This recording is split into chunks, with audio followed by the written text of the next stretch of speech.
આગામી તહેવારો દરમિયાન કાયદો અને વ્યવસ્થા જાળવવાના ભાગરૂપે એસઓજી દ્વારા વિશેષ તપાસ કાર્યવાહી હાથ ધરી મકાન અને દુકાન ભાડે આપી નોંધણી ન કરાવનાર 20 માલિકો સામે જાહેરનામાના ભંગ બદલ કાર્યવાહી કરવામાં આવી છે। ભરૂચ જિલ્લા પોલીસ અધિક્ષક અક્ષય રાજના માર્ગદર્શન હેઠળ એસઓજી દ્વારા મકાન અને દુકાન ભાડે આપી નિયમોનું ઉલ્લંઘન કરનારાઓ સામે તપાસ હાથ ધરવામાં આવી હતી। જિલ્લા મેજિસ્ટ્રેટ અને કલેક્ટરના જાહેરનામા અનુસાર મકાન કે દુકાન ભાડે આપતા માલિકોએ ભાડુઆતની સંપૂર્ણ માહિતી પોલીસ સ્ટેશનમાં નોંધાવવી ફરજિયાત છે। ત્યારે જાહેરનામાના ભંગ થયાનું તપાસમાં જોવા મળ્યું હતું, જેમાં અનેક માલિકોએ ભાડા કરાર નોંધણી વગર જ મિલકતો ભાડે આપી હતી। એસઓજીએ ભરૂચ અંકલેશ્વરના 20 જેટલા મિલકત માલિકો સામે ભારતીય ન્યાય સંહિતા 2023ની કલમ 223(b) હેઠળ ગુનો દાખલ કર્યા છે।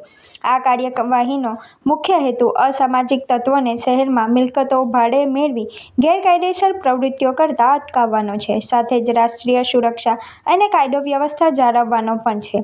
એસઓજી દ્વારા આગામી સમયમાં પણ આવા જાહેરનામા ભંગ સામે કડક કાર્યવાહી ચાલુ રાખવામાં આવશે।